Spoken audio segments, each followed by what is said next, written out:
Bibi Netanyahu the president and Bibi Netanyahu.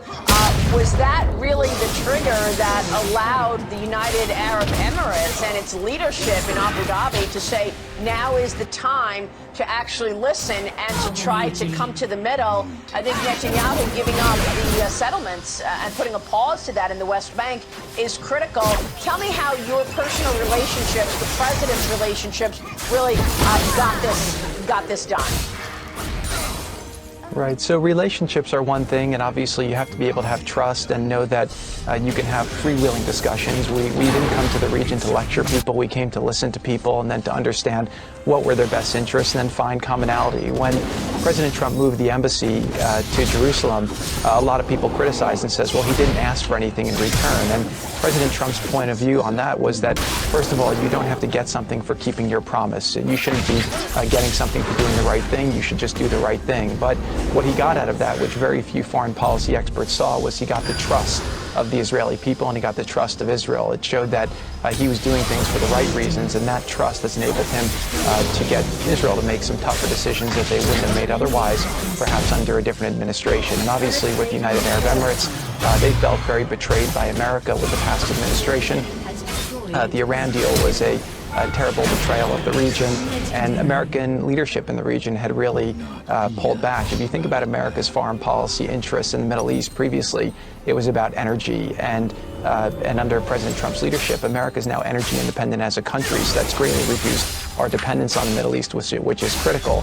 Americans don't want to have too much war there. The past administrations have lost trillions of dollars and too many soldiers in the Middle East, and bringing people together and creating peace like President Trump was able to do here greatly reduces our need to have troops in the region. And then finally, a big threat to us and to the whole region is radical extremism. And President Trump on elections. If they don't support Trump, they lose their elections. It's a very simple element. I'm going to have over 300 judges by the end of the first term. Nobody's ever seen that before. I'm going to have 2 Supreme Court judges, justices, and we'll have literally over 300 judges, including Court of Appeals.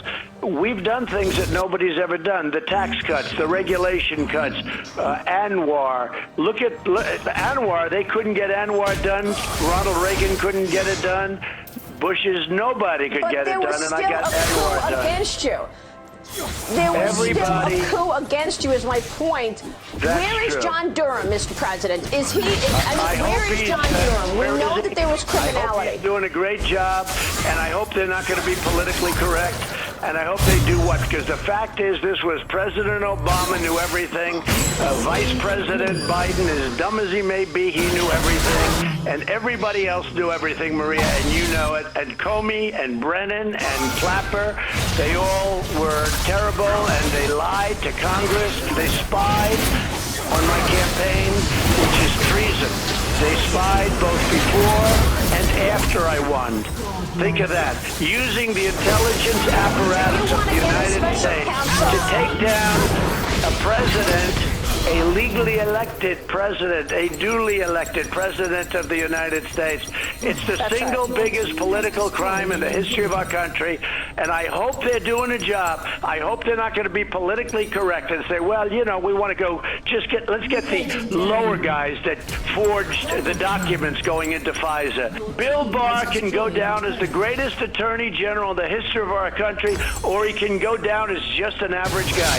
It depends on what's going to happen. Do you want to see a special counsel put in place to find out what took place here? We know that there was an FBI agent who actually changed documents, changed evidence. We know that there was lying to the court, lying to the Congress, leaking to the media. If you do not win in November, we're not going to hear another word about this. So should AG Barr put in a special counsel to ensure that almost definitely. They'll probably cancel it out, almost definitely. And it's a shame. It's a shame. But we caught him. Look, we caught him. They don't need a special counsel. First of all, they have a special counsel working, and they have Durham working, so they don't need another special counsel. We've had enough special counsels. And frankly, everybody knows if you didn't have one bit of evidence from what you already know from reading the newspapers, they're all guilty as hell. But, Mr. President, we know that the FBI lied to the Senate in February of 2018. Christopher Wray was running the FBI, Mr. President. Is Christopher Wray hiding all of this stuff and protecting the FBI? Should he step down? So Christopher Wray was put there. We have an election coming up. I wish he was more forthcoming. He certainly hasn't been. He was put there for good reason.